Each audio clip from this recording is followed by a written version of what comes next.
Matiyo.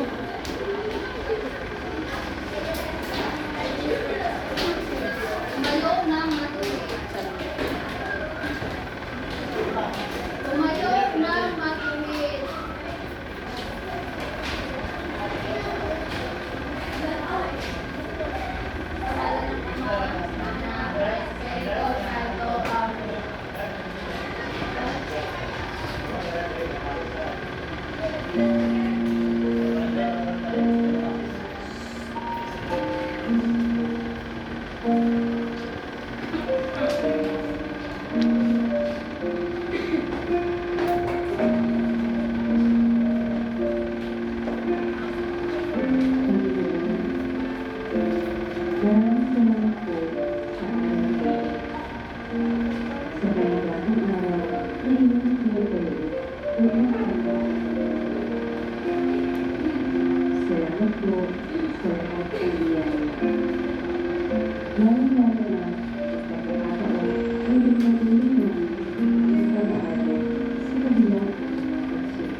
ang ating talakayan ngayong umaga. Mayroon akong inihandang alituntunin. Maaari ba ninyong basahin lahat? Kinig sa guro, itaas ang kanasan, may tungat sa salita. Ang ibahagi sa mga gawain. Naintindihan ba ninyo ang ating alituntunin? Klase? Oo.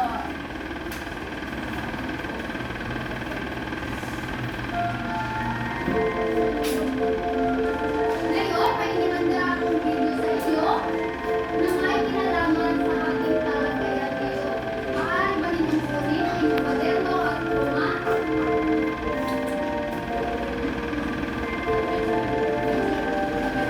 Huwag gamitin ang bibig, gamitin ang mga kamay.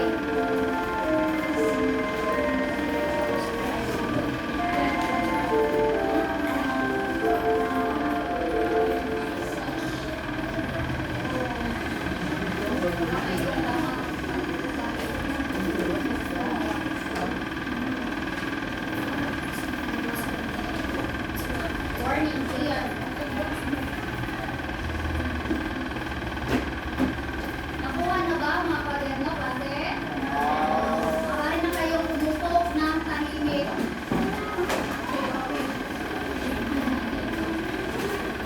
Maaari ba ninyong itaas ang inyong mga kwaderno at pluma, klase? Kwaderno po, klase. Hindi po libro.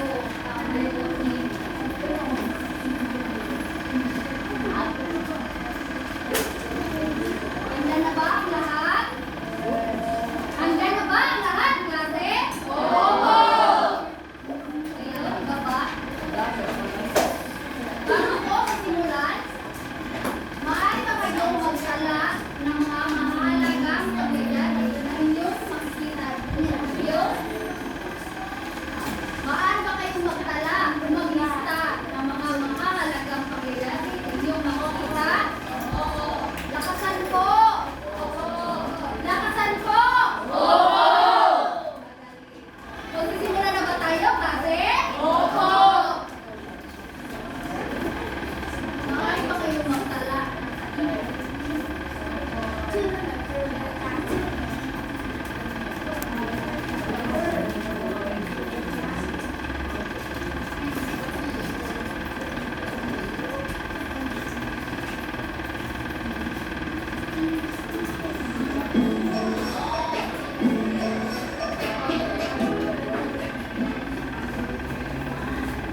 Dapat lahat ng bisita po nagtatalaw na nilista ng mga mahalaga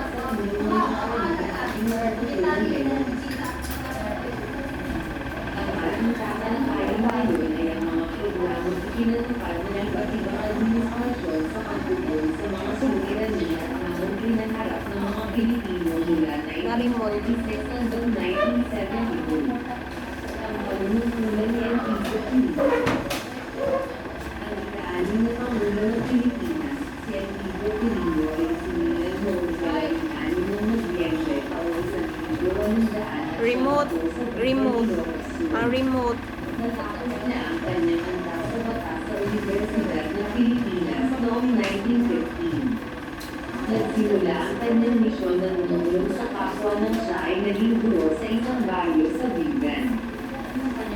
At ito ay sinundan ng isang patungkulan sa kawalunan ng mga lupain. Siya ay naging property clerk sa Departamento ng Police Maynila at pagkatapos ay naging pribadong kalihim ni Manuel Quezon na noon ay Pangulo ng Senado.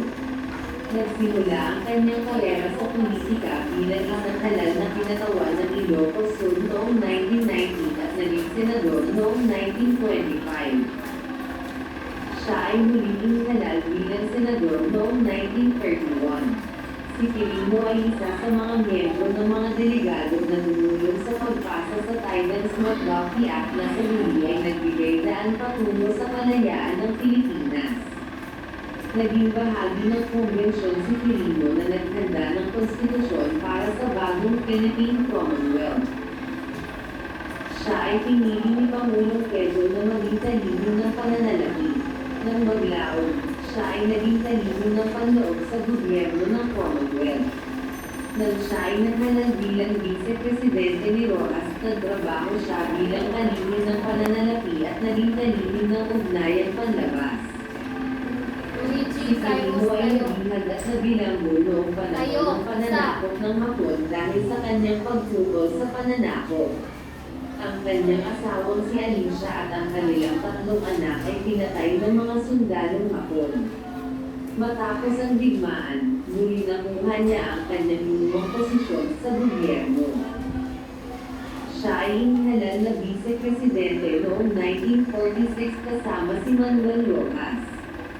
Pagkalipas ng 2 araw na pagkamatay ni Pangulong Rojas, siya bilang pangalawang Pangulo ay hinirang at nanumpag bilang Pangulo ng Republika. Nang sumapit ang halalan noong ika-8 ng Nobyembre taong 1949 siya ay kumandidato at nagwagi. Ang pamamahala ni Enrico Quirino. May 2 pangunahing layunin ng pangasiwaan ni Pangulong Quirino. Una, ay ang pagpapanumbalik ng tiwala ng mga taong bayan sa pamahalaan. Sa gitna ng kawalan ng tiwala ng taong bayan sa pamahalaan dahil sa malawakang katiwalian, tinanggal niya ang mga pinuno na nakaunayang nagsasamantala sa katungkulan. Ipinagpatuloy ni Quirino ang pagpapauglad sa kabuhayan ng bansa. Nagsikap din siyang makapagbigay ng karagdagang hanap buhay sa libo-libong mga Pilipinong walang hanap buhay. Ikalawa, layunin din niya na maibalik ang kapayapaan at kaayusan sa bansa. Pangunahing suliraning pangkapayapaan ng bansa ay ang lumalalang pag-aalsa ng mga buhok. Ipinadala ni Quirino ang kanyang nakababatang kapatid na si Antonio Quirino upang humukin ang mga buhok na sumuko na at bumalik sa makayapang pamumuhay. Hindi naging madali ang mga pangyayari dahil pinagdudahan ng mga buhok ang katapatan at sensibilidad ng Administrasyong Quirino. Ang suliranin sa mga buhok ay ganap na nabigyan ng kanutasan ni Ramon Magsaysay na noon ay kalihim ng kaanggulang pambansa sa administrasyon ni Pangulong Quirino. Napasuko ni Magsaysay ang mga pinuno ng buhok at sa pamamagitan ng amnesya, sila ay nabigyan ni Quirino ng pagkakataong magbagong buhay sa Davao kung saan sila ay binigyan ng mga tirahan at lupang masasaka. Ilan pa sa mga nagawa ni Pangulong Quirino ay ang mga sumusunod. Pagtatatag ng PACSA o Presidential Committee on Social Amelioration na naglalayong tulungan ang mga mahihirap na pamilya lalo na sa panahon ng kalamidad. Pagtatatag ng ACFA o Agricultural Credit and Cooperative Financial Administration upang tumulong sa mga magsasaka na maipagbili ang kanilang mga produkto. Inaibayo ang mabuting pakikipag-ugnayan sa ibang bansa sa Asya. Pagtatatag ng bangko sa mga lalawigan upang magpautang ng pununang salapi sa mga magsasaka. Pagpapatibay ng batas na may kinalaman sa pagtataas ng sahod ng mga manggagawa. Paglagda sa kasunduang Quirino-Foster na naglalayong isulong ang pagtutulungan ng Pilipinas at Amerika sa pagpapaunlad ng bansa. Ngayon, President, patay sa inyong napanood sa video. Patungkol kay sino ang pinag-uusapan mo? Sino ang Pangulo? Luigi, magbigay ka ng numero hanggang 15. 15. Pastor. Juan, pagbilang ka.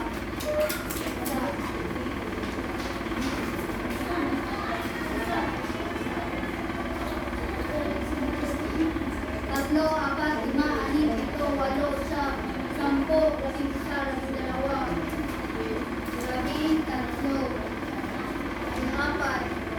15, Matthew, kayo.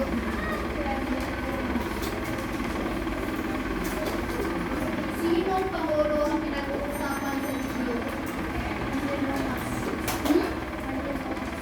Maliban kay Manuel,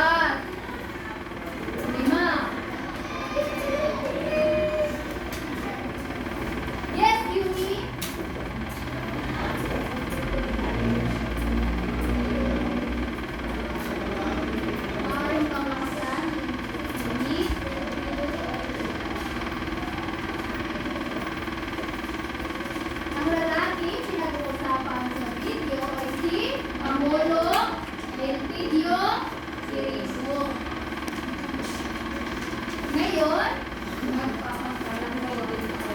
maaari ba kayong bumuo ng limang pangkat? Kasi, maaari ba kayong bumuo ng limang pangkat? Opo. Ngayon, bibigyan ko kayo ng 3 minuto na maghanap at magbuo ng limang pangkat. Maaari na kayong tumayo. Nang tahimik, walang bubukang bibig. Bilisan po ninyo, pare.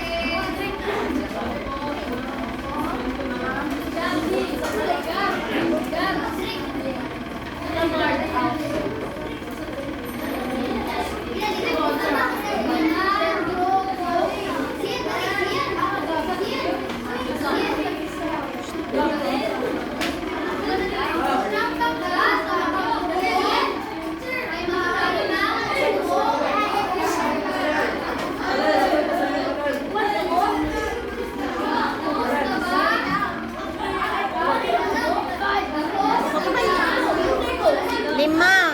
Shh, 5. Ubanan ninyo si Rashid.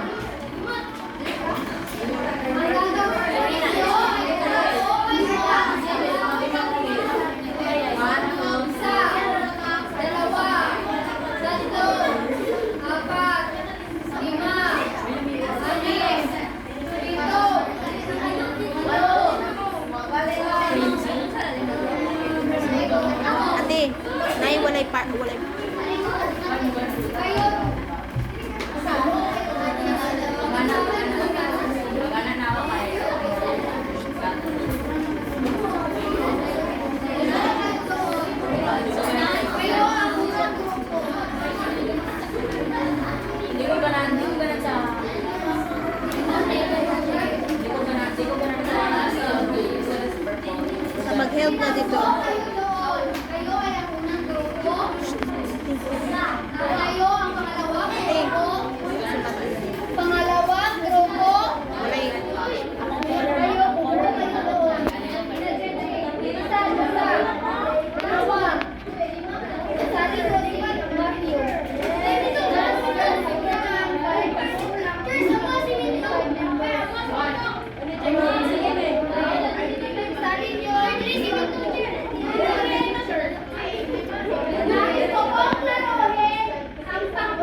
Klase, maaari ko bang hingin na aking yung atensyon ay magpunta sa akin?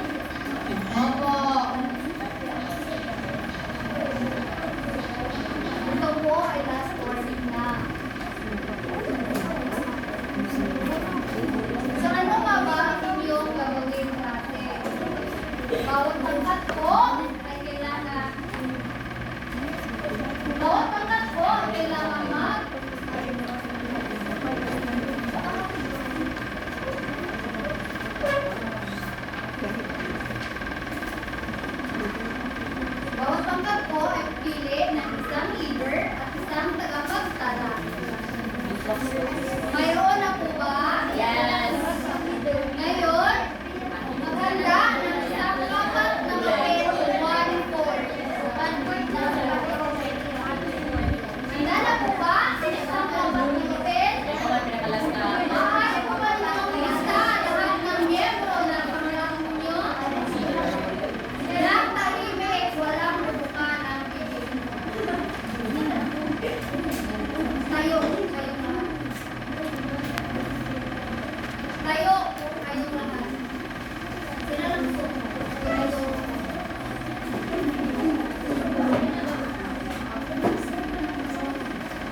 Pangulong Elpidio Quirino sa ating bansa.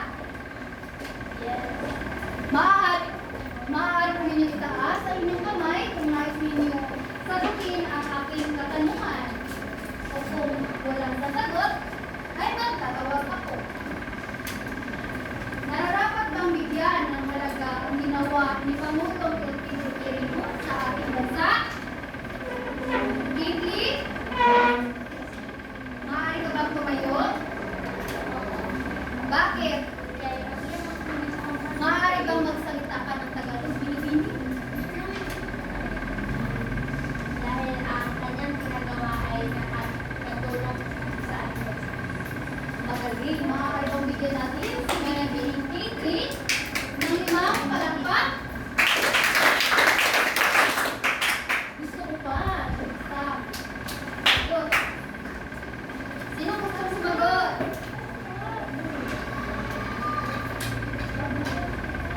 Smart. Tayo, Smart.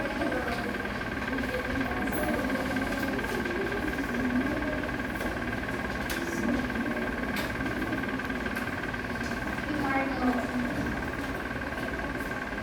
Nararapat ba mabigyan natin ang halaga ang ginawa ng Elpidio Quirino sa ating kasaysayan?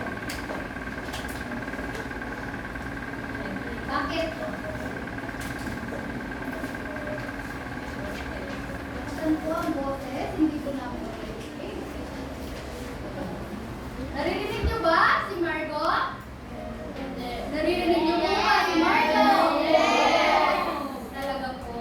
Kasi ako po, hindi ko naririnig eh.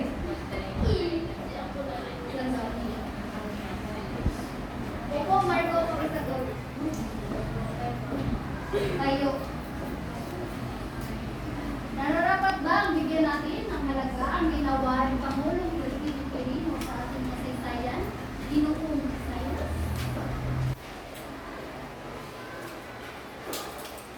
Ano po?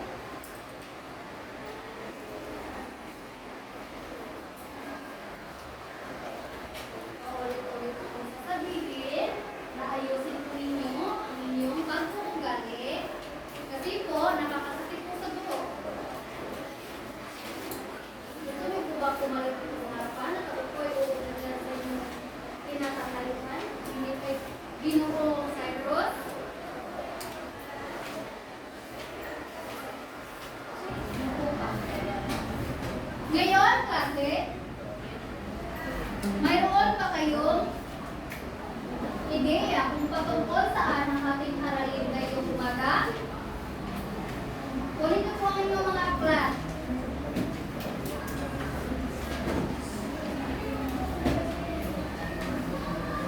Sino po ang may ideya? Kung meron po kayong libro, buksan po ninyo ito sa pahina 189. Opo, 189.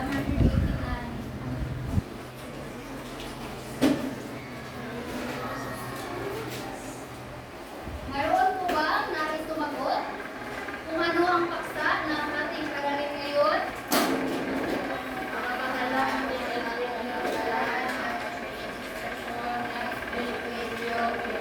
Pakilakasan po, mga Pilipini at Ginoo. Ang mga hamon at patakaran ng administrasyon ni Elpidio Quirino. Kayo po ba nakaantok na? Nakaantok po ba kayo?